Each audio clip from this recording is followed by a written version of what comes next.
Hello my dear students, ಹೇಗಿದ್ದೀರಾ ಎಲ್ಲರೂ? Welcome to Pallavi tutorials. ನಾನು ನಿಮ್ಮ ಕಾಮರ್ಸ್ ಲೆಕ್ಚರರ್ ಪಲ್ಲವಿ. ಹಿಯರ್ ಇವತ್ತಿನ ಒಂದು ವಿಡಿಯೋದಲ್ಲಿ ನಿಮಗೆ ಸೆಕೆಂಡ್ PUC ಬಿಸ್ನೆಸ್ ಸ್ಟಡೀಸಿಗೆ ಸಂಬಂಧಪಟ್ಟಾಗೆ 2022-23 ಅಕಾಡೆಮಿಕ್ ಇಯರ್ನ ನ್ಯೂ ಬ್ಲೂ ಪ್ರಿಂಟ್ನ ರಿಲೀಸ್ ಮಾಡಿದಾರಲ್ವಾ, ಅದರ ಕ್ವಶನ್ ಪೇಪರ್ ವಿತ್ ಆನ್ಸರ್ನ ನಾನಿಲ್ಲಿ ನಿಮಗೆ ಅಪ್ಲೋಡ್ ಮಾಡ್ತಾ ಇದ್ದೀನಿ. ಈ ಒಂದು ವಿಡಿಯೋದಲ್ಲಿ ನಿಮಗೆ ಕಂಪ್ಲೀಟ್ ಆಗಿ ಸೆಕ್ಷನ್ ಎ ಮತ್ತು ಸೆಕ್ಷನ್ ಬಿಯ ಕಂಪ್ಲೀಟ್ ಆನ್ಸರ್ ಸಿಗುತ್ತೆ. ಯಾವುದೇ ರೀತಿಯ ಆಪ್ಷನ್ಸ್ನ ಇಲ್ಲಿ ಕನ್ಸಿಡರ್ ಮಾಡಿಲ್ಲ. ಎಷ್ಟು ಕ್ವಶನ್ಸ್ ಕೊಟ್ಟಿದ್ದಾರೋ ಅಷ್ಟು ಕ್ವಶನ್ಸಿಗೂ ಕೂಡ ಆನ್ಸರು ಈ ಒಂದು ವಿಡಿಯೋದಲ್ಲಿ ನಿಮಗೆ ಸಿಗುತ್ತೆ. ಆ್ಯಂಡ್ ಬಿಫೋರ್ ನಾನೊಂದು ವಿಡಿಯೋನ ನಿಮಗೆ ಅಪ್ಲೋಡ್ ಮಾಡಿದ್ದೀನಿ. ಆ ವಿಡಿಯೋದಲ್ಲಿ ಯಾವ ಚಾಪ್ಟ್ರಲ್ಲಿ ಎಷ್ಟೆಷ್ಟು ಮಾರ್ಕ್ಸಿನ ಇಂಪಾರ್ಟೆಂಟ್ ಕ್ವಶನ್ಸ್ ಬರುತ್ತೆ, ಇರುವಂತಹ 12 ಚಾಪ್ಟರ್ಸಲ್ಲಿ ನೀವು ಯಾವ ಚಾಪ್ಟರ್ಗೆ ಜಾಸ್ತಿ ಪ್ರಿಯಾರಿಟಿಯನ್ನು ಕೊಟ್ಟು ಓದಬೇಕು, ಆ್ಯಂಡ್ ಚಾಪ್ಟರ್ ವೈಸ್ ಬರುವಂತಹ ಇಂಪಾರ್ಟೆಂಟ್ 8 ಮಾರ್ಕ್ಸ್, ಸೆಕ್ಷನ್ ಡಿಯ 8 ಮಾರ್ಕ್ಸ್, ಸೆಕ್ಷನ್ ಸಿಯಲ್ಲಿ ಕೇಳುವಂತಹ 4 ಮಾರ್ಕ್ಸ್, ಸೆಕ್ಷನ್ ಇಯಲ್ಲಿ ಕೇಳುವಂತಹ practical oriented questions, then section A, section B. ಓಕೆನಾ, ಅದನ್ನು ನಾನು ಅಪ್ಲೋಡ್ ಮಾಡಿದ್ದೀನಿ. ಸೆಕ್ಷನ್ ಎ ನಿಮಗೆ ಇವಾಗ ಅಪ್ಲೈ ಆಗಲ್ಲ, ಯಾಕಂತ ಹೇಳಿದ್ರೆ 4 ಸೆಕ್ಷನ್ ಆಗಿ ಡಿವೈಡ್ ಮಾಡಿದ್ದಾರೆ ನಿಮಗೆ. ಸೆಕ್ಷನ್ ಎನ ಯಾವುದು ಮಲ್ಟಿಪಲ್ ಚಾಯ್ಸ್ ಕ್ವಶನ್ಸ್ ಆಗಿರ್ಬೋದು, ಫಿಲ್ ಇನ್ ದ ಬ್ಲ್ಯಾಂಕ್ಸ್ ಆಗಿರ್ಬೋದು, next match the following and 1 word answer. So ಈ 4 ಸೆಕ್ಷನ್ಸಲ್ಲಿ ಡಿವೈಡ್ ಮಾಡಿರೋದ್ರಿಂದ ಸೆಕ್ಷನ್ ಎ ಒಂದನ್ನು ಬಿಟ್ಟು remaining section B, section C, section D, section E ಏನು ಅಪ್ಲೋಡ್ ಮಾಡಿದ್ದೀನಲ್ವಾ, ಅಷ್ಟನ್ನು ಕೂಡ ನೀವೇನು ಮಾಡಬೇಕು, ಅದಕ್ಕೆ ಪ್ರಿಪೇರ್ ಆಗಬೇಕಾಗುತ್ತೆ. ಸೊ ಈ ವಿಡಿಯೋನ ಲೇಟ್ ಮಾಡೋದು ಬೇಡ, ಕಂಪ್ಲೀಟಾಗಿ ಸ್ಟಾರ್ಟ್ ಮಾಡೋಣ. ಯಾವ್ಯಾವ ಕ್ವಶನ್ಸ್ ಇದೆ, ಏನೇನು ಆನ್ಸರ್ ಇದೆ ಅಂತ ಹೇಳ್ಕೊಂಡು. ಫಸ್ಟು ನೀವು ಕ್ವಶನ್ ಪೇಪರಿಗೆ ಆನ್ಸರ್ನ ಬರೆಯೋದಕ್ಕಿಂತ ಮುಂಚೆ ಕರೆಕ್ಟಾಗಿ ಕ್ವಶನ್ ನಂಬರ್ನ ಕರೆಕ್ಟಾಗಿ ಹಾಕಬೇಕು. ಯಾವುದೇ ಕಾರಣಕ್ಕೂ ಕ್ವಶನ್ ನಂಬರ್ನ ಮಿಸ್ ಮಾಡಬಾರ್ದು. ಯಾಕಂತ ಹೇಳಿದ್ರೆ ಪಾರ್ಟ್ ಎನ ಸಬ್ 4 ಸೆಕ್ಷನ್ಸ್ ಆಗಿ ಡಿವೈಡ್ ಮಾಡಿದ್ದಾರೆ. ಸೊ ಪಾರ್ಟ್ ಎಯಲ್ಲಿ first main, second main, third main, fourth main ಬರುತ್ತೆ. ಆಮೇಲೆ ಪಾರ್ಟ್ ಬಿ ಬರುತ್ತೆ. ನೆಕ್ಸ್ಟು ಮಲ್ಟಿಪಲ್ ಚಾಯ್ಸು ಹೋಲ್ ಕ್ವಶನ್ಸಿಗೆ ನಂಬರ್ 11 ಅಂತ ಕೊಟ್ಟಿದ್ದಾರೆ. ಇಲ್ಲಿ 11, 12, 13 ಈ ರೀತಿ ಕೊಟ್ಟಿಲ್ಲ. ಮಲ್ಟಿಪಲ್ ಚಾಯ್ಸಿಗೆ 11 ಅಂತ ಕೊಟ್ಟಿದ್ದಾರೆ ಕ್ವಶನ್ ನಂಬರ್ನ. 12 1 ವರ್ಡ್ ಆನ್ಸರ್ ಆಗಿರುತ್ತೆ. ಸೊ ಹಾಗಾಗಿ ಕ್ವಶನ್ ನಂಬರ್ನ ಕರೆಕ್ಟಾಗಿ ನೋಡಿಕೊಂಡು ಹಾಕಬೇಕು ಮಕ್ಕಳೇ. ಓಕೆ, ಸೊ ಇವಾಗ ಏನು ಮಾಡೋಣ ಅಂತ ಹೇಳಿದ್ರೆ, ನಾವು ಪಾರ್ಟ್ ಎಯಲ್ಲಿ ಅವ್ರು ಏನು ಕ್ವಶನ್ ಕೊಟ್ಟಿದ್ದಾರೆ ಅದಕ್ಕೆ ಏನು ಆನ್ಸರ್ ಅನ್ನೋದನ್ನು ನೋಡ್ತಾ ಹೋಗೋಣ. ನಾನು ಇಲ್ಲಿ ಹೇಗೆ ಆನ್ಸರ್ ಬರ್ತಿದ್ದೀನಲ್ಲ ಈ ರೀತಿ ನೀವು ಕರೆಕ್ಟಾಗಿ ಬರೀಬೇಕು. ಸೆಕ್ಷನ್ ಎನ ಯಾವತ್ತಿದ್ರೂ ಕೂಡ ನಿಮ್ಮ ಫಸ್ಟ್ ಪೇಜಲ್ಲೇ ಕವರ್ ಮಾಡಬೇಕು, ಫಸ್ಟ್ ಪೇಜಲ್ಲೇ ಬರೀಬೇಕು. ಪೇಜ್ ಎಂಡಲ್ಲಿ ಫಸ್ಟ್ ಸೆಕ್ಷನ್ ಸಿ ಬರೆಯೋದು, ಸೆಕ್ಷನ್ ಡಿ ಬರೆಯೋದು ಅನ್ನೋದಕ್ಕಿಂತ ನಿಮಗೇನಾದರೂ ಅಷ್ಟು ಕನ್ಫ್ಯೂಷನ್ ಇತ್ತು ಅಂತ ಹೇಳಿದರೆ ನಿಮಗೆ ಎಷ್ಟು ಬೇಕೋ ಅಷ್ಟು ಸ್ಪೇಸನ್ನು ಬಿಟ್ಕೊಂಡು ನೀವು ಸೆಕ್ಷನ್ ಬಿ, ಸೆಕ್ಷನ್ ಸಿ ಇಂದನೇ ಸ್ಟಾರ್ಟ್ ಮಾಡಿ, ನೋ ಪ್ರಾಬ್ಲಮ್. ಬಟ್ ಫಸ್ಟ್ ಪೇಜಲ್ಲೇ ಸೆಕ್ಷನ್ ಎನ ಕವರ್ ಮಾಡಬೇಕು. ಫಸ್ಟು 20 ಮಾರ್ಕ್ಸ್ ಏನಿದೆ ಅದು ನಿಮಗೆ first and second, third page, ಈ ಸ್ಟಾರ್ಟಿಂಗ್ ಪೇಜಲ್ಲಿ ನಿಮಗೆ ಅದೇನಾಗಬೇಕು, ಕವರ್ ಆಗಬೇಕು. ಓಕೆನಾ. ನೆಕ್ಸ್ಟು ಯಾವುದೇ ಕ್ವಶನಿಗೆ ಆನ್ಸರ್ ಬರೆಯುವಾಗ ನೀವು right the correct and complete answer. Okay, complete ಆಗಿರುವಂಥ ಆನ್ಸರ್ನ ಬರೀಬೇಕು. ಯಾವುದೇ ಶಾರ್ಟ್ ಆನ್ಸರ್ ಆಗಿರ್ಬೋದು, ಅವ್ರು ಯಾವುದಕ್ಕೆ ಎಷ್ಟು ಆನ್ಸರ್ ಕೇಳಿದರೆ ಅಷ್ಟು ಆನ್ಸರ್ನ ನೀವು ಕವರ್ ಮಾಡಲೇಬೇಕು. Okay, first one part A, choose the correct answer. 4 ಆಪ್ಷನ್ನ ಕೊಟ್ಟಿರ್ತಾರೆ, ಅದರಲ್ಲಿ ರೈಟ್ ಆನ್ಸರ್ ಯಾವುದು ಅಂತ ಹೇಳ್ಕೊಂಡು ಚೂಸ್ ಮಾಡಿ ಆ ಆನ್ಸರ್ನ ಮಾತ್ರ ಬರೆದ್ರೆ ಸಾಕು. 5 ಕ್ವಶನ್ನ ಕೊಟ್ಟಿರ್ತಾರೆ. First one, management is dash, ಯಾವುದು an art, a science, both art and science, neither. 4ರಲ್ಲಿ ಯಾವ ಆಪ್ಷನ್ ಅನ್ನೋದನ್ನು ಬರೀಬೇಕು. ಆನ್ಸರ್ ಬರೆಯುವಾಗ ಪಾರ್ಟ್ ಎ ಫಸ್ಟ್ ಒನ್ನಲ್ಲಿ ಫಸ್ಟ್ ಒನ್ ಸಿ ಆಪ್ಷನ್ನು, ಸಿ ಅಂತ ಬರೆದು, ಜಸ್ಟ್ ಸಿ ಅಂತ ಬರೆದು ಬರಬೇಡಿ, ಸಿ ಅಂತ ಬರೆದು ಬೋತ್ ಆರ್ಟ್ ಆ್ಯಂಡ್ ಸೈನ್ಸ್ ಅಂತ ಬರೀಬೇಕು. Next question number 2, principles of management are not universal, flexible, absolute, behaviour. 4 option ಕೊಟ್ಟಿದ್ದಾರೆ, ಅದರಲ್ಲಿ ಸರಿಯಾದ ಆನ್ಸರ್ ಯಾವುದು, ಆಪ್ಷನ್ ಸಿ ಆಬ್ಸಲ್ಯೂಟ್. ಕರೆಕ್ಟಾಗಿ ಬರೀಬೇಕು, ನಾನು ಇಲ್ಲಿ ಬರೆದಾಗೆ ಬರೀಬೇಕು. Next third one, which of the following is an example for the single use plan. ಇಲ್ಲಿ 4 ಪ್ಲಾನ್ಗಳನ್ನ ಕೊಟ್ಟಿದ್ದಾರೆ, ಅದರಲ್ಲಿ ಸಿಂಗಲ್ ಯೂಸ್ ಪ್ಲಾನಿಗೆ ಎಕ್ಸಾಂಪಲ್ ಯಾವುದು ಅಂತ ಫೈಂಡ್ ಔಟ್ ಮಾಡಿ ಬರೀಬೇಕು. First one policy, second one procedure, third one budget, fourth one method. So single use ಪ್ಲಾನಿನ ಒಂದು method ಯಾವುದು ಅಂತ ಹೇಳಿದ್ರೆ budget. Next one, a network of social relationship that arise spontaneously due to interaction at work is called, ಯಾವುದು ಅಂತ ಹೇಳ್ಕೊಂಡು formal organisation, informal organisation, decentralisation, delegation. Answer option B informal organisation. Next one, fifth one, the settlement cycle in NSE is, national stock exchange ಅಲ್ಲಿ ನಾವು settlement ಸೈಕಲ್ನ ಏನಂತ ಕರಿತೀವಿ ಅಂತ ಹೇಳಿದ್ರೆ option ಕೊಟ್ಟಿದ್ದಾರೆ 4, T+5, T+3, T+2, T+1, option C T+2. ಓಕೆನಾ.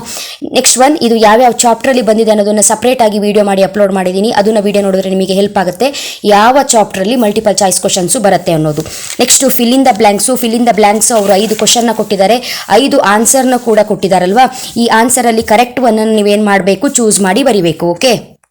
Okay, first one, dash means achieving the goals by completing the given task with in the expected time. ಅಂತ ಕೊಟ್ಟಿದ್ದಾರೆ, ಡ್ಯಾಶ್ ಕೊಟ್ಟಿದ್ದಾರೆ. ಯಾವ ಒಂದು ಕಾನ್ಸೆಪ್ಟ್ ಇಲ್ಲಿ ಕೊಟ್ಟಿದ್ದಾರೆ, ರಿಕ್ರೂಟ್ಮೆಂಟ್ ಕೊಟ್ಟಿದ್ದಾರೆ, ಎಫೆಕ್ಟಿವ್ನೆಸ್ ಕೊಟ್ಟಿದ್ದಾರೆ, rule, treasury bill, financial planning, ಯಾವ್ಯಾವ ಚಾಪ್ಟರ್ ಅಲ್ಲಿ ಬಂದಿದೆ ಅನ್ನೋದನ್ನು ಸಪರೇಟ್ ಆಗಿ ವಿಡಿಯೋ ಮಾಡಿದ್ದೀನಿ, ವಾಚ್ ಮಾಡಬೇಕು. ಕ್ವಶನ್ ನಂಬರ್ 6 ಅಂತ ಹಾಕಿ answer effectiveness.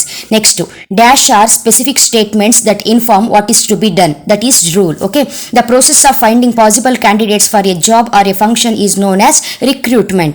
Next one, the preparation of a financial blueprint of an organization future operation is called financial planning. Okay, dash is an instrument of short term borrowing issued by the Reserve Bank of India on behalf of the government of India, that is treasury bill. Money market instruments ಇದೆಯಲ್ಲ ಅದರಲ್ಲಿ first one treasury bill ಅಂತ ಹೇಳ್ಕೊಂಡು ನೀವು ಬರೀಬೇಕು. Next one multiple choice, match the following. Next one ಅದರಲ್ಲಿ third main ಅಂತ ಕೊಟ್ಟಿದ್ದಾರೆ. Question number 11 ಅಷ್ಟೇ ಆಗಿರುತ್ತೆ. 12 ಒನ್ ವರ್ಡ್ ಆನ್ಸರ್ ಇಂದ ಶುರು ಆಗುತ್ತೆ. ಸೊ ಕ್ವಶನ್ ನಂಬರ್ನ ನೀಟಾಗಿ ಥರ್ಡ್ ಮೇನ್ 11th ಒನ್ ಅಂತ ಕ್ಲೀನಾಗಿ ಹಾಕಬೇಕಾಗುತ್ತೆ. ಇಲ್ಲೇನೇನು ಕೊಟ್ಟಿದ್ದಾರೆ, delegation, job rotation, informal communication, break even analysis ಅಂತ ಕೊಟ್ಟಿದ್ದಾರೆ. ಅದರಲ್ಲಿ ನೆಕ್ಸ್ಟ್ ವರ್ಕಿಂಗ್ ಕ್ಯಾಪಿಟಲ್, ಅದಕ್ಕೆ ಇಲ್ಲಿ ಯಾವುದು ಅನ್ನೋದನ್ನ ಬರೀಬೇಕು. ನಾನು ಇಲ್ಲಿ ಆನ್ಸರ್ನ ಬರ್ದಿದ್ದೀನಿ, ಯಾವುದಕ್ಕೆ ಯಾವುದು ಅಂತ ಹೇಳ್ಕೊಂಡು ನೀವು ಕರೆಕ್ಟ್ ಆಗಿ ಆನ್ಸರ್ನ ಬರ್ಕೊಳ್ಬೇಕು. ಓಕೆನಾ, ಫಸ್ಟ್ ಒನ್ನಿಗೆ ಥರ್ಡ್ ಒನ್ ಯಾವುದು, ಡೆಲಿಗೇಷನ್ಗೆ ನಾವೇನು ಬರಿತೀವಿ, here downward transfer of authority. Delegation means downward transfer of authority. Next one, job rotation ge on the job training. Next one, informal communication ge grapevine. Next, fourth one, break even analysis ge second one, techniques of managerial control. Last one, working capital ge fourth one, excess of current assets over current liabilities. ಓಕೆನಾ, so ಇವಾಗ one word answer ನೋಡ್ತಾ ಹೋಗೋಣ. ಇಲ್ಲಿ total ಆಗಿ ಅವರು 5 ಕ್ವಶನ್ಸ್ನ ಕೊಟ್ಟಿದ್ದಾರೆ. 5 ಕ್ವಶನ್ಸಿಗೂ ಕೂಡ answer ಮಾಡಬೇಕು. ಇದರಲ್ಲಿ ಯಾವುದೇ ರೀತಿಯ ಆಪ್ಷನ್ ಇಲ್ಲ ನಿಮಗೆ. First one, who is known as the father of general management ಅಂತ ಕೊಟ್ಟಿದ್ದಾರೆ. ಹಿಯರ್ ಜನರಲ್ ಮ್ಯಾನೇಜ್ಮೆಂಟ್ ಅಂತ ಬೇಕಿದ್ರು ಕೇಳ್ಬೋದು, ಸೈಂಟಿಫಿಕ್ ಮ್ಯಾನೇಜ್ಮೆಂಟ್ ಅಂತ ಬೇಕಿದ್ರು ಕೇಳ್ಬೋದು. ಇಲ್ಲಿ ಜನರಲ್ ಮ್ಯಾನೇಜ್ಮೆಂಟಿನ ಫಾದರ್ ಯಾರು ಅಂತ ಹೇಳಿದ್ರೆ ಹೆನ್ರಿ ಫೇಯಾಲ್. ಅದೇ ನಿಮಗೇನಾದರೂ ಸೈಂಟಿಫಿಕ್ ಮ್ಯಾನೇಜ್ಮೆಂಟಿನ ಫಾದರ್ ಯಾರು ಅಂತ ಕೇಳಿದ್ರೆ ಏನು ಬರಿತೀರಾ ನೀವು, ಫ್ರೆಡ್ರಿಕ್ ವಿನ್ಸ್ಲೋ ಟೇಲರ್ ಅಥವಾ FW ಟೇಲರ್ ಅಂತ ಬರಿಬೇಕು. Next one, state any one factors of economic environment which affects business practices ಅಂತ ಕೇಳಿದರೆ ನಾನು ಇಲ್ಲಿ ನಿಮಗೆ 4 ಫ್ಯಾಕ್ಟರ್ಸ್ನ ಬರೆದಿದ್ದೀನಿ. ಇದರಲ್ಲಿ ಯಾವುದಾದ್ರೂ ಒಂದನ್ನು ಬರೆದ್ರೆ ಸಾಕು. That is employment or unemployment, income, inflation, currency, exchange rate. Okay, ಯಾವುದಾದ್ರೂ ಒಂದನ್ನು ಬರೀರಿ, ನಿಮಗೆ ನೆನಪಲ್ಲಿ ಇರಲಿ ಅಂತ ಹೇಳ್ಕೊಂಡು 4 ಕೊಟ್ಟಿರೋದು. Next one, state any one quality of A good leader. ಒಬ್ಬ ಗುಡ್ ಲೀಡರಿನ ಕ್ವಾಲಿಟೀಸ್ ಯಾವುದು ಅನ್ನೋದು ನಾನು ನಿಮಗೆ ಪ್ರಾಕ್ಟಿಕಲ್ ಓರಿಯೆಂಟೆಡ್ ಕ್ವಶನ್ಸ್ಗೆ ಇಂಪಾರ್ಟೆಂಟ್ ಅಂತ ಹೇಳಿ ಓದಿಸಿದ್ದೆ. ಸೊ ಅದರಲ್ಲಿ ಯಾವುದಾದ್ರೂ ಒಂದು ಪಾಯಿಂಟನ್ನು ನೀವು ಬರೀಬೇಕು. That is honesty, communication, confidence, creativity. ಒಬ್ಬ ಗುಡ್ ಲೀಡರ್ ಆಗೋದಕ್ಕೆ ಅವನಲ್ಲಿರುವಂತಹ ಕೆಲವೊಂದು ಇಂಪಾರ್ಟೆಂಟ್ ಫ್ಯಾಕ್ಟರ್ಸ್ ಯಾವುದು ಅಥವಾ ಇಂಪಾರ್ಟೆಂಟ್ ಟ್ಯಾಲೆಂಟ್ಸ್ ಯಾವುದು ಅನ್ನೋದನ್ನ ಬರೆದ್ರೆ ಆಯ್ತು. Okay, next one, give the meaning of product. Product meaning ಏನು ಅಂತ ಬರಿಬೇಕು. ಕ್ಲೀನಾಗಿ ಬರ್ಕೊಳ್ಳಿ. Product means goods or services or anything of value which is offered to the market for sale.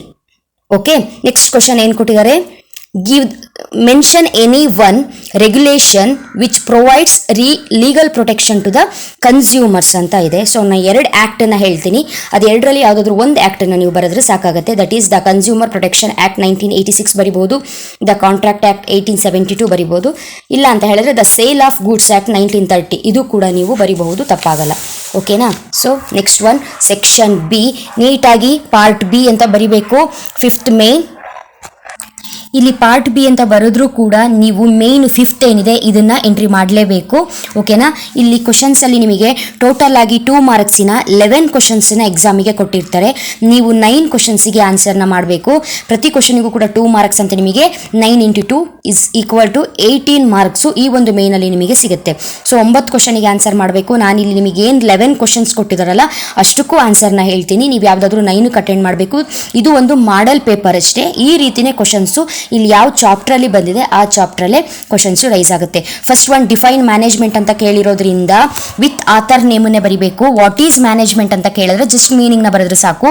So define ಅಂತ ಕೇಳಿರೋದ್ರಿಂದ according to Harold Koontz and Heinz Weihrich, management is the process of designing and maintaining an environment in which individuals working together in a group efficiently accomplish selected aims. Okay, next second one, what is scalar chain ಅಂತ ಕೇಳಿದ್ದಾರೆ. Second question, what is scalar chain? Here formal line of authority from highest to the lowest ranks are known as scalar chain principle. It should be followed by all managers as well as subordinates. Next one, 19th one, state any 2 features of planning ಅಂತ ಕೇಳಿದ್ದಾರೆ. 4 features ಇದೆ ಇಲ್ಲಿ, ಯಾವ್ದಾದ್ರು 2 ಬರೆದ್ರೆ ಸಾಕು. It focuses on achieving objectives, it is the primary function, planning is pervasive, planning is continuous process. Next one, differentiate between delegation and decentralization by taking any 2 factors as basis. ಓಕೆನಾ? So delegation ಮತ್ತೆ ಡಿಸೆಂಟ್ರಲೈಸೇಷನ್ಗೆ differences ನ ಬರಿಬೇಕು. 2 ಬರೆದ್ರೆ ಸಾಕಾಗುತ್ತೆ ನಿಮಗೆ, 2 marks ಆಗಿರೋದ್ರಿಂದ. It has narrow scope, it has wide scope. Decentralisation, delegation, ಇಲ್ಲಿ ನೀವು ಪೆನ್ಸಿಲ್ ಅಲ್ಲಿ ಲೈನ್ ಹಾಕಿ ಕ್ಲೀನ್ ಆಗಿ ಕಾಲಮ್ ಹಾಕಬೇಕು. More control by superiors, hence less freedom to take own decisions. Less control over executives, hence greater freedom of action. Okay, next one, 21st, state any 2 limitations of external sources of recruitment. Here 2 limitations athwa demerits: lengthy process, dissatisfaction among existing staff. Next one, what do you understand by supervision? Here the answer is supervision means overseeing the subordinates at work to ensure that the work is being performed as required. Supervision refers to the direct immediate guidance and control of subordinates in performance of their task. Ille pause ಮಾಡಿ answer ನ ಬರ್ಕೊಳ್ಳಿ. ಈ 2 answer ನ ಬರಿಬೇಕು, 2 marks ಆಗಿರೋದ್ರಿಂದ. Next one, what is budgetary control ಅಂತ ಇದೆ. Here budgetary control is a technique of managerial control in which all operations are planned in advance in the form of budgets and actual results are compared with budgetary standards. Okay na? Next one, state any 2 objectives of financial planning anta kelidare. Here to ensure availability of funds whenever these are required, to see that the firm does not raise resources unnecessarily. Next one, name the 2 depositories working in Indian financial market anta ide. 25th question here, NSDL, CDSL. NSDL means barkoli National Securities Depository Account. CDSL means Central Depository Service Limited. Okay na? Next one, how do you describe marketing mix anta ide. Here marketing mix is a combination of 4 elements: product, price, promotion and the place or physical distribution used to satisfy the needs of an organization and at the same time achieve its marketing objectives. Next one, 27th, write any 2 rights of consumer. Rights ಕೇಳಬಹುದು, responsibility ಕೇಳಬಹುದು. Here the 2 rights are right to safety, right to choose. ಓಕೆನಾ? Part C ಅಲ್ಲಿ ಅವರು ಕೇಳಿರುವಂತಹ first question ಯಾವುದು ಅನ್ನೋದನ್ನ ನೋಡೋಣ. Explain FW Taylor scientific management principles ಅಂತ ಕೇಳಿದ್ದಾರೆ. ಓಕೆನಾ? ಟೇಲರು ಫೇಯಲು ಇಬ್ರು ಕಾನ್ಸೆಪ್ಟ್ ನಿಮಗೆ ಗೊತ್ತಿದೆ. ಸೊ ಅವರು ಇಲ್ಲಿ ಟೇಲರ್ ಪ್ರಿನ್ಸಿಪಲ್ಸ್ ನ ಕೊಟ್ಟಿದ್ದಾರೆ, that is scientific principles. Okay, so ನನ್ನ ಚಾನಲ್ನ ಕಂಟಿನ್ಯೂ ಆಗಿ ಫಾಲೋ ಮಾಡ್ತಿರೋರಿಗೆ ಗೊತ್ತಿರುತ್ತೆ, ನಾನು ಯಾವುದೇ ಸೆಕ್ಷನ್ ಸಿ ಮತ್ತು ಸೆಕ್ಷನ್ ಡಿ ಅಲ್ಲಿ ನಿಮಗೆ ಯಾವುದೇ ಕ್ವಶನ್ಸನ್ನ ಕೇಳಿದ್ರು ಕೂಡ ನೀವು ಸಿಂಪಲ್ ಆಗಿ ಅವ್ರು ಯಾವ ಕಾನ್ಸೆಪ್ಟ್ ಮೇಲೆ ಕ್ವಶನ್ನ ಕೇಳಿದ್ದಾರೆ ಆ ಕಾನ್ಸೆಪ್ಟಿಗೆ ಸಂಬಂಧಪಟ್ಟಾಗೆ ಒಂದು ಶಾರ್ಟ್, ಒಂದು ಸಿಂಪಲ್ ಮೀನಿಂಗ್ನ ಬರೆದ್ಬಿಟ್ಟು ನೀವು ಆನ್ಸರ್ನ ಸ್ಟಾರ್ಟ್ ಮಾಡಿ ಅಂತ ನಾನು ಹೇಳ್ತೀನಿ. ಸೊ ಹಾಗಾಗಿ ನಾನು ಇಲ್ಲೆಲ್ಲ ಕ್ವಶನಿಗೂ ಕೂಡ ಒಂದೊಂದು ಸಿಂಪಲ್ ಮೀನಿಂಗ್ನ ಬರೆದಿದ್ದೀನಿ. ಅದು ಇಂಪ್ಲೈಡ್ ಅಂತ ಏನೂ ಅಲ್ಲ, ಬಟ್ ಬರೆದ್ರೆ ನಿಮ್ಮ ಒಂದು ಪೇಪರು ವ್ಯಾಲ್ಯೂಯೇಟರ್ಗೆ ಅಟ್ರಾಕ್ಟ್ ಆಗುತ್ತೆ, ಔಟ್ ಆಫ್ ಮಾರ್ಕ್ಸ್ ತಗೊಳ್ಳೋದಕ್ಕೆ ಅವಕಾಶ ಇರುತ್ತೆ. ಕೆಲವೊಂದ್ಸಲ 100 out of 100 ಮಾರ್ಕ್ಸ್ ಬಂದಾಗ ಕೂಡ ಎಲ್ಲಾದ್ರೂ ಒಂದು ಮಾರ್ಕ್ಸ್ ಲೆಸ್ ಮಾಡಬಹುದಾ ಅಥವಾ 100ಗೆ 100 ಕೊಡುವಂತ ಪೇಪರ್ ಅಂತ ಚೆಕ್ ಮಾಡ್ತಾ ಬಂದಾಗ ನೀವು ಬರೆದಿರುವಂತಹ ಆನ್ಸರ್ ಅಲ್ಲಿ ಸೆಕ್ಷನ್ ಸಿ ಸೆಕ್ಷನ್ ಡಿ ಕಾನ್ಸೆಪ್ಟಿಗೆ ಸಂಬಂಧಪಟ್ಟಾಗೆ ಒಂದು ಮೀನಿಂಗ್ ನ ಬರೆದು ಸ್ಟಾರ್ಟ್ ಮಾಡಿದ್ರೆ ಅದು ಲುಕ್ಸ್ ಗುಡ್ ಅಂತ ಹೇಳ್ಕೊಂಡು ಮತ್ತಿನ್ನೇನೂ ಅಲ್ಲ. ಸೊ ಇಲ್ಲಿ ಪ್ರಿನ್ಸಿಪಲ್ಸ್ ಆಫ್ ಮ್ಯಾನೇಜ್ಮೆಂಟ್ ಕಾನ್ಸೆಪ್ಟ್ ಕೇಳಿದ್ದಾರೆ ಟೇಲರ್ದು. ಸೊ ನಾನೇನ್ ಮಾಡಿದ್ದೀನಿ, ಪ್ರಿನ್ಸಿಪಲ್ಸ್ ಅಂದ್ರೆ ಏನು ಅನ್ನೋದನ್ನ ಸಿಂಪಲ್ ಆಗಿ ಬರೆದಿದ್ದೀನಿ. ನಿಮ್ಮ ಇಷ್ಟ ಬರಿಬಹುದು ಇಲ್ಲ ಬಿಡಬಹುದು. Principles are some truths about some phenomenon that provides guidelines for decision making and action. ಓಕೆನಾ? ಸೊ ಪ್ರಿನ್ಸಿಪಲ್ಸ್ ಯಾವ್ದು ಕೇಳಿದ್ರೆ ಟೇಲರ್ ಪ್ರಿನ್ಸಿಪಲ್ಸ್ ಯಾವುದು?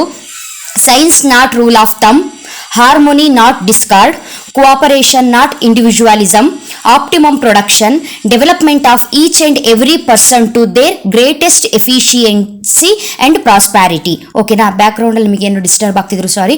ಹಿಯರ್ ಈ ಒಂದು 5 ಪಾಯಿಂಟ್ ಏನಿದೆ, ಈ 5 ಪಾಯಿಂಟ್ ನೀವೇನ್ ಮಾಡಬೇಕು, ಸೆಕ್ಷನ್ ಸಿ ಗೆ ಎಕ್ಸ್ಪ್ಲೈನ್ ಮಾಡಬೇಕು.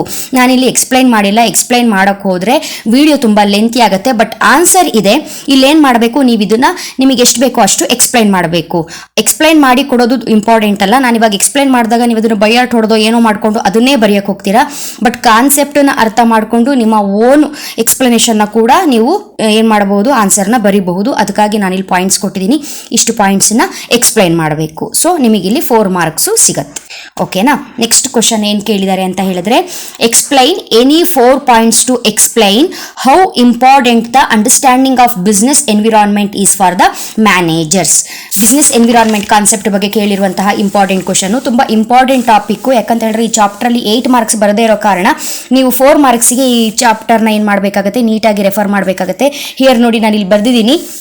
The term business environment means the sum total of all individuals, institutions and other forces that are outside the control of a business enterprise but that may affect its performance. Fast ಆದರೂ pass ಮಾಡಿ ಬರ್ಕೊಳ್ಳಿ ಆನ್ಸರ್ನ. Next ಏನಿದೆ ಅಂತ ಹೇಳಿದ್ರೆ, ಅವರು 4 ಫ್ಯಾಕ್ಟರ್ಸ್ನ ನಾನು ಇಲ್ಲಿ ಬರ್ದಿದ್ದೀನಿ, ಯಾವ್ದಾವುದು ಅನ್ನೋದನ್ನ ನೋಡ್ಕೊಳ್ಳಿ. It enables the firm to identify opportunities and getting the first mover advantage.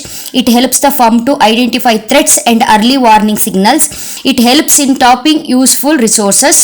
It helps in tapping useful resources. It helps in coping with the rapid changes. ಓಕೆನಾ. ಸೊ ಬಿಸ್ನೆಸ್ ಎನ್ವಿರಾನ್ಮೆಂಟು ಅಥವಾ ಒಂದು ಬಿಸ್ನೆಸ್ಸನ್ನು ಶುರು ಮಾಡೋದಕ್ಕಿಂತ ಮುಂಚೆ ಎನ್ವಿರಾನ್ಮೆಂಟ್ನ ಸ್ಟಡಿ ಮಾಡೋದು, ನಮ್ಮ ಒಂದು business ಸುತ್ತಮುತ್ತ ಸ್ಟಡಿ ಮಾಡೋದು ಒಬ್ಬ ಮ್ಯಾನೇಜರ್ಗೆ ಯಾವ ರೀತಿ ಇಂಪಾರ್ಟೆಂಟ್ ಆಗುತ್ತೆ, ಅಥವಾ ಅದನ್ನು ಅರ್ಥ ಮಾಡ್ಕೊಳ್ಳೋದು ಒಬ್ಬ ಮ್ಯಾನೇಜರಿಗೆ ಯಾಕೆ ಇಂಪಾರ್ಟೆಂಟು, ಅದನ್ನು ಅರ್ಥ ಮಾಡಿಕೊಂಡು ಬಿಸ್ನೆಸ್ಸನ್ನು ಸ್ಟಾರ್ಟ್ ಮಾಡೋದ್ರಿಂದ ಔಟ್ಸೈಡು ಇಂಟರ್ನಲ್ ಎನ್ವಿರಾನ್ಮೆಂಟ್ ಆಗಿರ್ಬೋದು, ಎಕ್ಸ್ಟರ್ನಲ್ ಎನ್ವಿರಾನ್ಮೆಂಟ್ ಆಗಿರ್ಬೋದು, ನಾವು ಸ್ಟಡಿ ಮಾಡೋದ್ರಿಂದ ನಮ್ಮ ಬಿಸ್ನೆಸ್ಸಿಗೆ ಆಗುವಂಥ ಪ್ರಾಫಿಟ್ ಏನು, ಅಡ್ವಾಂಟೇಜ್ ಅನ್ನೋದನ್ನ ಕಾನ್ಸೆಪ್ಟನ್ನ ಮೈಂಡಲ್ಲಿ ಇಟ್ಕೊಂಡು ಈ ಟಾಪಿಕ್ನ ನೀವೇನು ಮಾಡಬೇಕು, ಈ ಪಾಯಿಂಟ್ಸನ್ನು ಎಕ್ಸ್ಪ್ಲೈನ್ ಮಾಡಬೇಕು. ನೆಕ್ಸ್ಟ್ ಕ್ವಶನ್ ಏನು ಕೇಳಿದ್ದಾರೆ ಅಂತ ಹೇಳಿದ್ರೆ, explain any 4 limitations of planning ಅಂತ ಕೇಳಿದ್ದಾರೆ. ನೋ ಡೌಟ್ ಪ್ಲಾನಿಂಗ್ ಅಂದ್ರೆ ಏನು ಅಂತ ಸಿಂಪಲ್ ಆಗಿ ಬರಿಬೇಕಾಗುತ್ತೆ. Here planning involves huge cost. When plans are drawn up, huge costs are involved in their formulation. ಇವಾಗ ನಿಮಗೆ ಡೌಟ್ ಬಂತು, ಪ್ಲಾನಿಂಗ್ ಮೀನಿಂಗ್ ಬರಿಬೇಕಾಗಿತ್ತಲ್ಲ, ಯಾಕೆ ಇದನ್ನ ಬರ್ದಿದ್ದಾರೆ ಅಂತ ಕೇಳಿದ್ರೆ, ಅವ್ರು ಕೇಳಿರೋ ಕಾನ್ಸೆಪ್ಟ್ ಏನು, ಲಿಮಿಟೇಷನ್ಸ್, ದಟ್ ಈಸ್ ಡಿಸ್ಅಡ್ವಾಂಟೇಜಸ್ನ ಕೇಳಿದ್ದಾರೆ. ಪ್ಲಾನಿಂಗ್ ಡಿಸ್ಅಡ್ವಾಂಟೇಜಸ್ನ ನಾವು ಎಕ್ಸ್ಪ್ಲೈನ್ ಮಾಡೋ ಟೈಮಲ್ಲಿ ಅದಕ್ಕೊಂದು ನಾವು ಸ್ಟಾರ್ಟಿಂಗ್ ಮೀನಿಂಗ್ ಬರಿತೀವಲ್ಲ, ಅದೇನಿರುತ್ತೆ, ಪ್ಲಾನಿಂಗ್ ಅನ್ನೋದು ನಮಗೆ ಹ್ಯೂಜ್ ಕಾಸ್ಟ್ ಆಗುತ್ತೆ.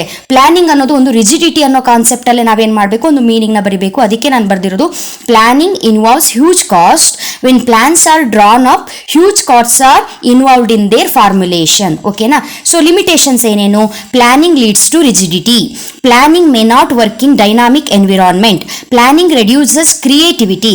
Then planning involves huge costs. ಓಕೆನಾ. ಸೊ ಇದಿಷ್ಟು ಕೂಡ ಲಿಮಿಟೇಷನ್ಸ್. ಯಾಕೆ ಅನ್ನೋದನ್ನ ನೀವೇನ್ ಮಾಡಬೇಕು, ಎಕ್ಸ್ಪ್ಲೈನ್ ಮಾಡಬೇಕು. ಒಂದು ಬಿಸ್ನೆಸ್ಸಿಗೆ ಪ್ಲಾನಿಂಗ್ ಎಷ್ಟು ಇಂಪಾರ್ಟೆಂಟು, ಅಷ್ಟೇ ಏನಾಗುತ್ತೆ ಡಿಸ್ಅಡ್ವಾಂಟೇಜು ಕೂಡ ಪ್ಲಾನಿಂಗ್ ಇಂದ ಇದೆ. ಫಾರ್ ಎಕ್ಸಾಂಪಲ್, ಇವಾಗ ಯಾವ್ದಾದ್ರು ಒಂದು ಪ್ಲಾನ್ ಮಾಡಿ ಬಿಸ್ನೆಸ್ ನ ಸ್ಟಾರ್ಟ್ ಮಾಡಿದ್ರೆ ಆ ಪ್ಲಾನ್ ಪ್ರಕಾರನೇ ಬಿಸ್ನೆಸ್ ಏನಾಗಬೇಕು, ರನ್ ಆಗಬೇಕಾಗಿರುತ್ತೆ. ಇನ್ ಬಿಟ್ವೀನ್ ಗವರ್ನಮೆಂಟ್ ಇಂದ ಏನಾದರೂ ರೂಲ್ಸ್ ಚೇಂಜ್ ಆದ್ರೆ, ಅಥವಾ ಡಿಮ್ಯಾಂಡ್ ಏನಾದರೂ ಹೆಚ್ಚು ಕಡಿಮೆ ಆದ್ರೆ, ಕಸ್ಟಮರ್ ಟೇಸ್ಟ್ ಪ್ರಿಫರೆನ್ಸ್ ಚೇಂಜ್ ಆದ್ರೆ, ಸಡನ್ ಆಗಿ ಆ ಪ್ಲಾನ್ ಅನ್ನ ಚೇಂಜ್ ಮಾಡೋದಕ್ಕೆ ಬಿಸ್ನೆಸ್ಸಿಗೆ ಏನಾಗುತ್ತೆ, ಕಷ್ಟ ಆಗುತ್ತೆ. ಹಾಗಾಗಿ ಆ ಕಾನ್ಸೆಪ್ಟ್ ನ ಮೈಂಡ್ ಅಲ್ಲಿ ಇಟ್ಕೊಂಡು ಲಿಮಿಟೇಷನ್ಸ್ ನ ಏನ್ ಮಾಡಬೇಕು, ನೀವು ಎಕ್ಸ್ಪ್ಲೈನ್ ಮಾಡಬೇಕು. Next one, explain any 4 important test used for the selection of employees. ಗೊತ್ತಿದೆ ಅಲ್ವಾ, ಸ್ಟಾಫಿಂಗ್ ಪ್ರೋಸೆಸ್ ನಿಮಗೆ. ಬಿಸ್ನೆಸ್ ಅಲ್ಲಿ ಒಬ್ಬ ಎಂಪ್ಲಾಯಿಯನ್ನ ರಿಕ್ರೂಟ್ ಮಾಡ್ಕೋತೀವಿ ಅಂತ ಹೇಳಿದ್ರೆ ಅವನಿಗೆ ಯಾವ್ಯಾವ ರೀತಿ ಟೆಸ್ಟ್ಗಳನ್ನ ನಾವು ಮಾಡ್ತೀವಿ, ಯಾವ್ಯಾವ ರೀತಿ ಅವನನ್ನ ಇಂಟರ್ವ್ಯೂ ಮಾಡ್ತೀವಿ ಅನ್ನೋದ್ರ ಕಾನ್ಸೆಪ್ಟ್ ನ ಮೈಂಡ್ ಅಲ್ಲಿ ಇಟ್ಕೊಳ್ಳಿ. Here selection is the procedure of matching organisational requirement with the skills and qualification of the people. ಓಕೆನಾ. ಇಂಪಾರ್ಟೆಂಟ್ ಟೆಸ್ಟ್ಗಳು ಯಾವ್ದು ಅಂತ 4 ಟೆಸ್ಟ್ ನ ಕೊಟ್ಟಿದ್ದೀನಿ, ಎಕ್ಸ್ಪ್ಲೈನ್ ಮಾಡಬೇಕು. Intelligence test, aptitude test, proficiency test, personality test. ಓಕೆನಾ. ನೆಕ್ಸ್ಟ್ ಇಂಪಾರ್ಟೆಂಟ್ ಕ್ವಶನ್ ಯಾವುದು, explain briefly the steps involved in controlling process. ಈ ಚಾಪ್ಟರ್ ಕೂಡ 4 ಮಾರ್ಕ್ಸ್ ತುಂಬಾ ಇಂಪಾರ್ಟೆಂಟ್. ಹಿಯರ್ ನಾನು ಏನ್ ಮಾಡಿದ್ದೀನಿ, ಕಂಟ್ರೋಲಿಂಗ್ ಅಂದ್ರೆ ಏನು ಅನ್ನೋದನ್ನ ಬರ್ತೀನಿ. Controlling is the continuous process of evaluating actual performance with standard performance of an individual, group or department. So controlling concept ಅಲ್ಲಿ ಪ್ರೋಸೆಸ್ ಹೇಗೆ, ಯಾವ ರೀತಿ ನಾವು ಬಿಸ್ನೆಸ್ ಅಲ್ಲಿ ಕಂಟ್ರೋಲ್ ಮಾಡ್ತೀವಿ, ಇದು ಎಂಡ್ ಕಾನ್ಸೆಪ್ಟ್. ಫಸ್ಟ್ ನಾವು ಪ್ಲಾನ್ ಮಾಡ್ತೀವಿ, ಆ ಪ್ಲಾನ್ ಅನ್ನ ಇಂಪ್ಲಿಮೆಂಟ್ ಮಾಡ್ತೀವಿ. ಇಂಪ್ಲಿಮೆಂಟ್ ಮಾಡೋದ್ರ ಮೇಲೆ ಬಿಸ್ನೆಸ್ಸಿಗೆ ಬೇಕಾಗಿರುವಂತಹ ಎಂಪ್ಲಾಯೀಸ್ ಗಳನ್ನ ರಿಕ್ರೂಟ್ ಮಾಡ್ತೀವಿ, ಅವರಿಗೆ ನಾವು ಟ್ರೈನಿಂಗ್ ನ ಪ್ರೊವೈಡ್ ಮಾಡ್ತೀವಿ. ಫೈನಲಿ ನಾವು ಹೇಗೆ ಟ್ರೈನ್ ಅಪ್ ಮಾಡಿದೀವಲ್ಲ, ನಾವು ಹೇಗೆ ಪ್ಲಾನ್ ಮಾಡಿದೀವಲ್ಲ, ಅದೇ ಪ್ರಕಾರ ಬಿಸ್ನೆಸ್ ಕಂಟ್ರೋಲಿಂಗ್ ಅಲ್ಲಿ ಇದೆಯಾ, ಬಿಸ್ನೆಸ್ ರನ್ ಆಗ್ತಾ ಇದೆಯಾ, ಬಿಸ್ನೆಸ್ ಮೂವ್ ಆಗ್ತಾ ಇದೆಯಾ ಅನ್ನೋದನ್ನ ನಾವೇನ್ ಮಾಡುವಂಥದ್ದು, ಎನಲೈಸ್ ಮಾಡುವಂಥದ್ದು. ಅದಕ್ಕೆ ನಾವೇನಂತ ಕರಿತೀವಿ, ಕಂಟ್ರೋಲಿಂಗ್ ಅಂತ ಕರಿತೀವಿ. ಹಿಯರ್ ಪ್ರೋಸೆಸ್ ಏನು ಅಂತ ಹೇಳಿದ್ರೆ, first one, setting performance standards, measurement of actual performance, comparing the actual performance with the standards, analyzing the deviations, taking corrective actions. ಓಕೆನಾ, ಇದಿಷ್ಟು ಕೂಡ ಕಂಟ್ರೋಲಿಂಗ್ ಪ್ರೋಸೆಸ್ಗೆ ಸಂಬಂಧಪಟ್ಟಿದ್ದು. ನೆಕ್ಸ್ಟ್ ಕ್ವಶನ್ ಯಾವುದು ಅಂತ ಹೇಳಿದ್ರೆ, here briefly explain any 4 factors that affect dividend decision of A company. And ಇದೇ chapter ನಿಮಗೆ explain any 4 factors affecting working capital requirements of business. So ಒಂದು ಚಾಪ್ಟರ್ ಅಲ್ಲಿ 4 ಮಾರ್ಕ್ಸಿನ 2 ಕ್ವಶನ್ ರೈಸ್ ಆಗಿದೆ. ಬ್ಲೂ ಪ್ರಿಂಟ್ ಆಲ್ರೆಡಿ ಎಕ್ಸ್ಪ್ಲೈನ್ ಮಾಡಿದ್ದೀನಿ, video watch ಮಾಡಿಲ್ಲ ಅಂತ ಹೇಳಿದ್ರೆ watch ಮಾಡಿ. ಈ 2 ಕ್ವಶನ್ಗೆ ಆನ್ಸರ್ ನೋಡಿದರೆ, ಫಸ್ಟ್ ಒನ್ ಡಿವಿಡೆಂಡ್ ಡಿಸಿಷನ್ ಮೇಲೆ ಕಾನ್ಸೆಪ್ಟ್ ಕೇಳಿರೋದ್ರಿಂದ ಹಿಯರ್ ಏನ್ ಕೇಳಿದ್ದಾರೆ ಅವರು, ಡಿವಿಡೆಂಡ್ ಡಿಸಿಷನ್ ಇನ ಫ್ಯಾಕ್ಟರ್ಸ್ ಕೇಳಿದಾರಲ್ವಾ. So dividend decision relates to distribution of profit to the shareholders and its retention in the business for meeting future investment requirements. ಓಕೆನಾ, so ಇಲ್ಲಿ ನೀವು 4 ಪಾಯಿಂಟ್ ಎಕ್ಸ್ಪ್ಲೈನ್ ಮಾಡಿದ್ರೆ ಸಾಕು. ನಾ ಜಾಸ್ತಿ ಬರ್ದಿದ್ದೀನಿ, ನಿಮಗೆ ಯಾವ್ದು ಈಸಿನೋ ಅದನ್ನ ಬರೀರಿ. Here earnings, stability of earnings, growth of opportunities, cash flow position, share holder preferences, taxation policy, stock market reaction. Next one, explain any 4 factors that affecting working capital of A business. ಒಂದು ನೆನ್ಪಿಟ್ಕೊಳ್ಳಿ ಮಕ್ಕಳೇ, ಇಲ್ಲಿ ಏನ್ working capital factors ಕೇಳಿದಾರಲ್ಲ, ಇದೇ ರೀತಿ fixed capital factors ಕೇಳೋ chances ಇದೆ. ಇದು ಮತ್ತೆ ಫಿಕ್ಸ್ಡ್ ಕ್ಯಾಪಿಟಲ್ ಎರಡು ಕೂಡ very very important. Here working capital ಆಗಿರೋದ್ರಿಂದ, ವರ್ಕಿಂಗ್ ಕ್ಯಾಪಿಟಲ್ ಅಂದ್ರೆ ಏನು? Here working capital refers to investment in current assets such as stock of materials, work in progress, finished goods, account receivables, etc. Okay, here ಏನೇನ್ factors? Size of business, production cycle, business cycle, growth and expansion. ಇದು 4 explain ಮಾಡಿದ್ರೆ ಸಾಕು. ಓಕೆನಾ, next question ಏನಿದೆ, explain any 4 factors that affect the fixation of price of a product. ಒಂದು ಪ್ರಾಡಕ್ಟ್ಗೆ ನೀವು price ನ ಫಿಕ್ಸ್ ಮಾಡುವಂತಹ ಟೈಮಲ್ಲಿ ಯಾವ ರೀತಿಯಾಗಿ ಫ್ಯಾಕ್ಟರ್ಸ್ ಗಳನ್ನ ಕನ್ಸಿಡರ್ ಮಾಡಿಕೊಂಡು ಪ್ರೈಸ್ ನ ಫಿಕ್ಸ್ ಮಾಡ್ತೀರಿ. ನೀವೇ ಓನರ್ ಅಂತ ಅನ್ಕೊಳ್ಳಿ, ನಿಮ್ಮ ಬಿಸ್ನೆಸ್ ಅಲ್ಲಿ ಒಂದು ಪ್ರಾಡಕ್ಟ್ ನ ಪ್ರೊಡ್ಯೂಸ್ ಮಾಡ್ತಿದ್ದೀರಿ ಅಂತ ಅನ್ಕೊಳ್ಳಿ. ಆ ಪ್ರಾಡಕ್ಟ್ ಗೆ ಫಾರ್ ಎಕ್ಸಾಂಪಲ್ ಒಂದು ಬುಕ್ಕಿಗೆ ರೇಟ್ 20 ರೂಪಾಯಿ ಇಡಬೇಕಂದ್ರೆ ನೀವು ಏನೇನು ಕನ್ಸಿಡರ್ ಮಾಡ್ತೀರಿ ಅಂತ ಯೋಚನೆ ಮಾಡ್ಕೊಳ್ಳಿ. ಬೇಕಾದಷ್ಟು ಪಾಯಿಂಟ್ ಇದೆ, ನಾ ಜಸ್ಟ್ ಇಲ್ಲಿ ನಿಮಗೆ ಗೊತ್ತಾಗ್ಲಿಕ್ಕೆ 5 ಪಾಯಿಂಟ್ಸ್ ಮಾತ್ರ ಬರ್ದಿದ್ದೀನಿ. That is internal factors. 2 ರೀತಿ ನಾವು ಪ್ರಾಡಕ್ಟ್ ನ ಫಿಕ್ಸೇಷನ್ ಮಾಡ್ತೀವಿ. ಒಂದು ಇಂಟರ್ನಲ್ ಫ್ಯಾಕ್ಟರ್ಸ್ ಕನ್ಸಿಡರ್ ಮಾಡ್ತೀವಿ, ಇನ್ನೊಂದು ಎಕ್ಸ್ಟರ್ನಲ್ ಫ್ಯಾಕ್ಟರ್ಸ್ ಕೂಡ ಕನ್ಸಿಡರ್ ಮಾಡ್ತೀವಿ. ನಾನು ಇಲ್ಲಿ ಇಂಟರ್ನಲ್ ತಗೊಂಡಿದೀವಿ, ನೀವೇ ಇಲ್ಲಿ 4 ಮಾರ್ಕ್ಸ್ ಗೆ ಕೇಳಿರೋದ್ರಿಂದ ಇಂಟರ್ನಲ್ 2 ಫ್ಯಾಕ್ಟರ್ಸ್, ಎಕ್ಸ್ಟರ್ನಲ್ 2 ಫ್ಯಾಕ್ಟರ್ಸ್ ಬೇಕಿದ್ರೂ ಬರೀಬಹುದು. ಅಥವಾ ಅವ್ರು ಇಲ್ಲೆಲ್ಲೂ ಮೆನ್ಷನ್ ಮಾಡಿಲ್ಲ, ಇಂಟರ್ನಲ್ ಎಕ್ಸ್ಟರ್ನಲ್ ಅಂತ ಮೆನ್ಷನ್ ಮಾಡಿಲ್ಲ, ಅದಕ್ಕಾಗಿ ನಾನು ಇಂಟರ್ನಲ್ ಫ್ಯಾಕ್ಟರ್ಸ್ ನೇ ಬರ್ದಿದ್ದೀನಿ. That is business objectives, cost of the product, quality of the product, marketing mix, product differentiation. So ಇಷ್ಟು ಪಾಯಿಂಟ್ಸ್ ನೀವೇನ್ ಮಾಡಬೇಕು, ಎಕ್ಸ್ಪ್ಲೈನ್ ಮಾಡಬೇಕಾಗುತ್ತೆ. Next one, explain any 2 advantages and 2 disadvantages of advertising. ಓಕೆನಾ, here meaning advertising is any paid form of non personal presentation and promotion of ideas, goods or services by an identified sponsor. ಗೊತ್ತಿದೆ ನಿಮಗೆ concept. Here ಅವ್ರು ಏನ್ ಕೇಳಿದ್ದಾರೆ, advantages ಕೇಳಿದಾರಲ್ವಾ. ನೋಡಿ, ಎಕ್ಸಾಮಿಗೆ ನಿಮಗೆ advantages ಆದ್ರೂ ಕೇಳಬಹುದು, ಡಿಸ್ಅಡ್ವಾಂಟೇಜಸ್ ಆದ್ರೂ ಕೇಳಬಹುದು. ಇಲ್ಲಿ 2 ಅಡ್ವಾಂಟೇಜಸ್ 2 ಡಿಸ್ಅಡ್ವಾಂಟೇಜಸ್ ಕೇಳಿದ್ದಾರೆ. ನಾನು ಇಲ್ಲಿ 4 ಅಡ್ವಾಂಟೇಜು 4 ಡಿಸ್ಅಡ್ವಾಂಟೇಜ್ ಕೇಳಿದ್ದೀನಿ, ಕೊಟ್ಟಿದ್ದೀನಿ, ನಿಮಗೆ ಬರ್ದಿದ್ದೀನಿ. ನಿಮಗೆ ಎಕ್ಸಾಮ್ ಅಲ್ಲಿ ಏನಾದರೂ ಅಡ್ವಾಂಟೇಜ್ ಕೇಳಿದ್ರೆ ಇದು 4 ಎಕ್ಸ್ಪ್ಲೈನ್ ಮಾಡಿ, ಡಿಸ್ಅಡ್ವಾಂಟೇಜ್ ಕೇಳಿದ್ರೆ ಇದು 4 ಎಕ್ಸ್ಪ್ಲೈನ್ ಮಾಡಿ, 2 ಕೇಳಿದ್ರೆ ಇದರಲ್ಲಿ 2 ಎಕ್ಸ್ಪ್ಲೈನ್ ಮಾಡಬೇಕು. ಓಕೆನಾ, here merits, advantages or merits, increase in sales. ಒಂದು ಪ್ರಾಡಕ್ಟ್ಗೆ ಅಡ್ವರ್ಟೈಸ್ ಮಾಡೋದ್ರಿಂದ, ಪ್ರಮೋಟ್ ಮಾಡೋದ್ರಿಂದ, ಅದ್ರ ಬಗ್ಗೆ ಹೊರಗಡೆ ನಾವು ಮಾರ್ಕೆಟ್ ಅಲ್ಲಿ ಪೂರ್ತಿ ಇನ್ಫಾರ್ಮೇಶನ್ ಸ್ಪ್ರೆಡ್ ಮಾಡೋದ್ರಿಂದ ಆಗುವಂತಹ ಏನು ಅನುಕೂಲತೆಗಳು, ಅಡ್ವಾಂಟೇಜಸ್ ಏನು ಅಂತ ಹೇಳಿದ್ರೆ, increase in sales, economies of production, convenience, education of consumers. ಅದೇ ಅಡ್ವರ್ಟೈಸಿಂಗ್ ಇಂದ ಆಗೋ ಡಿಸ್ಅಡ್ವಾಂಟೇಜ್, ಒಂದು ಅಡ್ವರ್ಟೈಸ್ ಇರೋದ್ರಿಂದ, ಒಂದು ಪ್ರಾಡಕ್ಟ್ ನ ನಾವು ಅಡ್ವರ್ಟೈಸ್ ಪ್ರಮೋಟ್ ಮಾಡೋದ್ರಿಂದ ಆಗುವಂತಹ ಡಿಮೆರಿಟ್ಸ್ ಗಳೇನು ಅಂತ ಹೇಳಿದ್ರೆ, less effective, lack of feedback, rigid, additional cost. ಓಕೆನಾ, ಇದಿಷ್ಟು ಕೂಡ ಅಡ್ವಾಂಟೇಜಸ್ ಕಾನ್ಸೆಪ್ಟ್ಗೆ ಸಂಬಂಧಪಟ್ಟಿರುವಂತಹ ಕ್ವಶನ್. ನೆಕ್ಸ್ಟ್ ನಿಮಗೆ ಸೆಕ್ಷನ್ ಸಿ ಅಲ್ಲಿ ಕೇಳಿರುವಂತಹ ಲಾಸ್ಟ್ ಕ್ವಶನ್ ಯಾವುದು ಅಂತ ಹೇಳಿದ್ರೆ, state any 4 responsibilities of consumers while purchasing, using and consuming goods and services. ನೋಡಿ, ರೆಸ್ಪಾನ್ಸಿಬಿಲಿಟೀಸ್ ಆದ್ರೂ ಕೇಳಬಹುದು, ಹಿಯರ್ ರೈಟ್ಸ್ ಆದ್ರೂ ಕೇಳಬಹುದು. Both are very important. Here ನಿಮಗೆ ಇಲ್ಲಿ ಕೊಟ್ಟಿರೋ ಕಾನ್ಸೆಪ್ಟ್ ಪ್ರಕಾರ ನಿಮಗೆ ಇವಾಗ ಏನ್ ಕೇಳಿದ್ದಾರೆ, ರೆಸ್ಪಾನ್ಸಿಬಿಲಿಟೀಸ್ ಕೇಳಿದಾರಲ್ಲ. So awareness of rights, quality of conscious, selection of goods, demand for cash memo. ಓಕೆನಾ, ಇದಿಷ್ಟು ಪಾಯಿಂಟನ್ನ ನೀವೇನು ಮಾಡಬೇಕಾಗತ್ತೆ, ಎಕ್ಸ್ಪ್ಲೈನ್ ಮಾಡಬೇಕಾಗತ್ತೆ. ನೆಕ್ಸ್ಟ್ ಎಕನಾಮಿಕ್ಸು ಮತ್ತು ಅಕೌಂಟೆನ್ಸಿ ನಿಮಗೆ ಮಾಡಲ್ ಪೇಪರ್ ಇದೆಯಲ್ಲ, ಅದು ಕಂಪ್ಲೀಟ್ ಆನ್ಸರು ನಿಮಗೆ ನಾನು ಅಪ್ಲೋಡ್ ಮಾಡ್ತಾ ಇದ್ದೀನಿ. ಆ ವಿಡಿಯೋ ಅಪ್ಲೋಡ್ ಮಾಡಿದ ತಕ್ಷಣ ನಿಮಗೆ ನೋಟಿಫಿಕೇಶನ್ ಬರಬೇಕಲ್ವಾ. ಸೊ ನೋಟಿಫಿಕೇಶನ್ ಬರಬೇಕು ಅಂತ ಹೇಳಿದ್ರೆ ಜಸ್ಟ್ ಸಿಂಪಲ್ ನೀವೇನು ಮಾಡಬೇಕು, ಪಲ್ಲವಿ ಟ್ಯುಟೋರಿಯಲ್ಸ್ ಏನಿದೆ ನಮ್ಮ ಚಾನಲ್ಲು, ಇದನ್ನು ಸಬ್ಸ್ಕ್ರೈಬ್ ಮಾಡಿಕೊಂಡು ಆಲ್ ಬಟನ್ನ ಕ್ಲಿಕ್ ಮಾಡ್ಕೊಂಡ್ರೆ ಆಯಿತು. ನಾವು ವಿಡಿಯೋ ಅಪ್ಲೋಡ್ ಮಾಡಿದ ತಕ್ಷಣ ನಿಮಗೆ ನೋಟಿಫಿಕೇಶನ್ ಬರುತ್ತೆ. ಓಕೆನಾ. ಪಾರ್ಟ್ ಡಿ ಯಲ್ಲಿ ನಿಮಗೆ ಟೋಟಲ್ ಆಗಿ 6 ಕ್ವಶನ್ಸನ್ನು ಕೊಟ್ಟಿರ್ತಾರೆ. ನೀವು ಜಸ್ಟ್ 3 ಕ್ವಶನ್ಸಿಗೆ ಆನ್ಸರ್ನ ಮಾಡಬೇಕು. ಪ್ರತಿ ಕ್ವಶನ್ಸಿಗೂ ಕೂಡ 8 ಮಾರ್ಕ್ಸ್ ಇರುತ್ತೆ. ಅಲ್ಲಿಗೆ 8 3 24 ಅಂಕಗಳು ಈ ಒಂದು ನಿಮಗೆ ಪಾರ್ಟ್ ಡಿ ಸೆಕ್ಷನಲ್ಲಿ ಸಿಗ್ತಾ ಹೋಗುತ್ತೆ. ಈ 6 ಕ್ವಶನ್ಗೂ ಕೂಡ ಆನ್ಸರ್ನ ಹೇಳಿದ್ದೀನಿ ನಾನು. ನೀವು ಯಾವುದಾದ್ರೂ 3ನ ಸೆಲೆಕ್ಟ್ ಮಾಡ್ಕೊಳ್ಬಹುದು. ನಿಮಗೀಗ ಬರೋ ಡೌಟ್ ಏನು ಅಂತ ಹೇಳಿದ್ರೆ, ಈ 6 ಕ್ವಶನ್ಸು ಕೇಳ್ತಾರಾ, ಅಂದರೆ ಇದೇ 6 ಕ್ವಶನ್ಸ್ ಬರುತ್ತಾ, ನಾವು ಇದರಲ್ಲಿ 3 ಓದ್ಕೊಂಡು ಹೋದ್ರೆ ಸಾಕ ಅಂತ ಹೇಳಿದ್ರೆ, ಇದು ನಿಮಗೆ ಒಂದು ಮಾಡೆಲ್ ಪೇಪರು ಇಲ್ಲಿ ಕೊಟ್ಟಿದ್ದಾರೆ ಅಂತ ಹೇಳಿದ್ರೆ ನೋ ಡೌಟ್ ಇದು ಇಂಪಾರ್ಟೆಂಟೇ. ಈ ರೀತಿ ಇರುತ್ತೆ, ಈ ರೀತಿ ಕ್ವಶನ್ಸ್ನ ಕಾನ್ಸಂಟ್ರೇಟ್ ಮಾಡ್ತೀವಿ. ರಿಮೈನಿಂಗ್ ಕ್ವಶನ್ಸ್ ಏನಿದೆ ಅದನ್ನು ನೀವು ಓದ್ಕೊಳ್ಳಿ ಅನ್ನೋದನ್ನ ನಿಮಗೆ ಅವ್ರು ಏನು ಮಾಡಿರ್ತಾರೆ, ಇನ್ಫಾರ್ಮೇಷನ್ನ ಪ್ರೊವೈಡ್ ಮಾಡಿರ್ತಾರೆ. ಹಾಗಾಗಿ ನಾನು ಚಾಪ್ಟರ್ ವೈಸ್ ಇಂಪಾರ್ಟೆಂಟ್ ಕ್ವಶನ್ಸ್ ಯಾವುದು ಅಂತ ಅಪ್ಲೋಡ್ ಮಾಡಿದ್ದೀನಲ್ಲ, ಹಾಗಾಗಿ ಆ ವಿಡಿಯೋ ಕೂಡ ನೀವು ವಾಚ್ ಮಾಡಿ ಆಯಿತಾ. ಓಕೆ, ಫಸ್ಟ್ ಒನ್ ಏನಿದೆ, explain the characteristics of management. No doubt ನಿಮಗೆ ಗೊತ್ತಿದೆ ಮ್ಯಾನೇಜ್ಮೆಂಟ್ ಕಾನ್ಸೆಪ್ಟ್ ಬಗ್ಗೆ ಸೆಕ್ಷನ್ ಸಿ ಆಗಲಿ ಸೆಕ್ಷನ್ ಡಿ ಆಗಲಿ ಕ್ವಶನ್ ಕೇಳಿದ್ರೆ ಫಸ್ಟ್ ಏನು ಮಾಡಬೇಕು, ಮ್ಯಾನೇಜ್ಮೆಂಟ್ ಅಂದರೆ ಏನು ಅಂತ ಸಿಂಪಲ್ ಮೀನಿಂಗ್ನ ಬರೀಲೇಬೇಕು. ನೀವೇನು ಮಾಡ್ತೀರಾ ಅಂತ ಹೇಳಿದರೆ, ಮ್ಯಾನೇಜ್ಮೆಂಟ್ ಡೆಫಿನಿಷನ್ನ ಖಂಡಿತವಾಗ್ಲೂ ಓದ್ಕೊಂಡಿರಲೇಬೇಕು. ಬಿಕಾಸ್ 2 ಮಾರ್ಕ್ಸಿಗೆ ಡಿಫೈನ್ ಮ್ಯಾನೇಜ್ಮೆಂಟ್ ಅಂತ ಕೇಳ್ತಾರೆ.